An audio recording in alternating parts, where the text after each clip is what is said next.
So I was talking about this sparkling before the alarm started to ring. We're talking about a wine that is based on a different grape variety. He makes three different types of sparkling, four actually,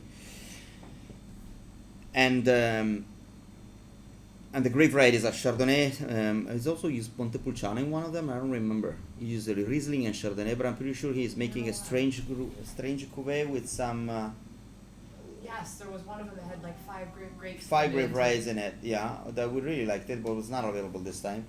And we were there, and Stefano Grilli is a really particular person. He's making this wine in this beautiful valley, far from everything, from any possible point of view. He's been struggling a bit with. He's not a really commercial guy. He makes his wines, but he doesn't really know how to sell them. Even though he's quite famous, he doesn't really need to be commercial.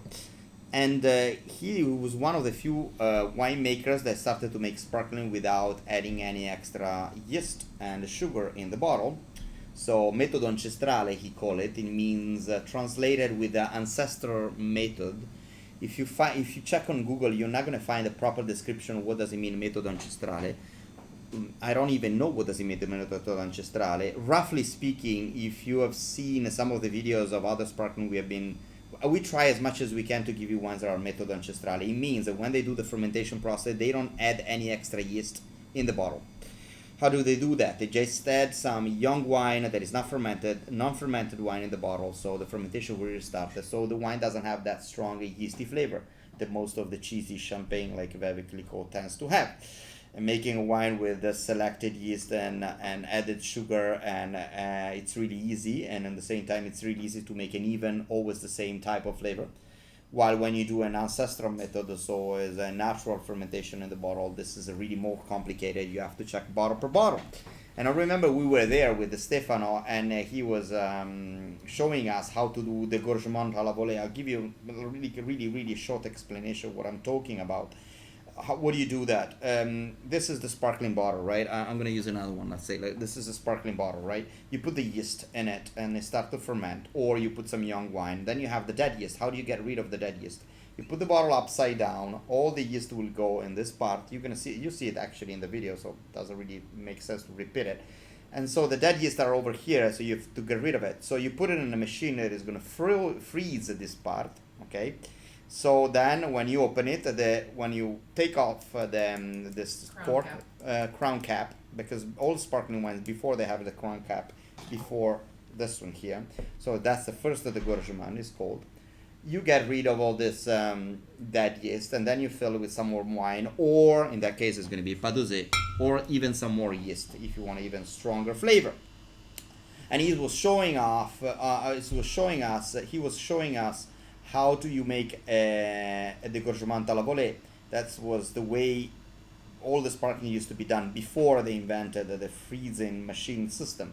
And it's actually, you do it like by hand, and you have to be really careful, and it's really, particular thing you have to do one by one the bottle, and you have to be skillful, and you cannot do for a lot of bottles. And they said this should be the ideal way to make wine, because when you freeze the yeast, always a bit of a frozen wine will stay in the bottle, and this will give a flavor of, he called it wet rag, which when he said it, I realized what he was talking about, because most of the champagne tend to have a slightly wet rag flavor. That's why they have to cover with a lot of yeast and aromas and honey and stuff and smoky flavors. And then I asked him, so that should be the ideal way to do it, and he said yes. And why don't you do it for us? What does that mean? He answered, it means, why don't you make a special dégorgement à la volée just for us? He thought about it a bit, and then he thought about it a bit, and then he said, I'll see what I can do. Then I called him the week after, and he was still thinking about it. And then I called him 1 month after, and he was still thinking about it. Like 5 days before we were supposed to ship the wine for this holiday, he said, you know what, tell me what I'm doing, because you are blocking like 10,000 bottles, like 800 members of the wine club, just because we're waiting for you. Can you do that? And then he said, okay, I'm going to spend the next 3 days, and I'm going to do it. And then what happened? Sboccatura 2019 from a vintage 2014. Dégorgement by hand exclusively for Rimessa Roscioli limited edition. I don't know if you can see that, but you're gonna see it because they have the bottle, so they don't really need to see it.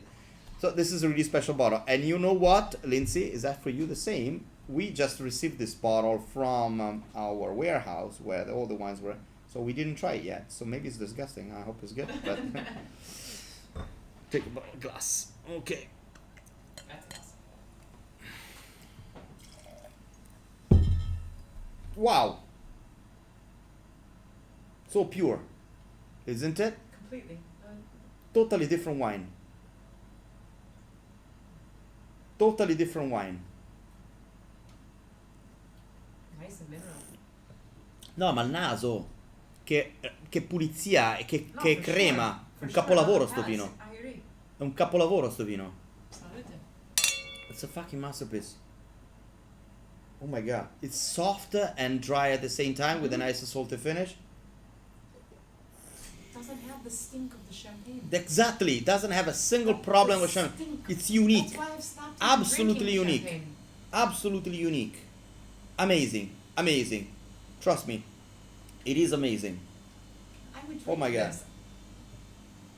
I've stopped drinking champagne It's for natural lemony, wines, but lemony. this I would Yeah, that's drink. right. Lemony is a bit of a like a honey flavor on there. There is something like creamy without being flat, and it's Completely. It's got a so nice- tight and crispy and round at the same time. It's everything.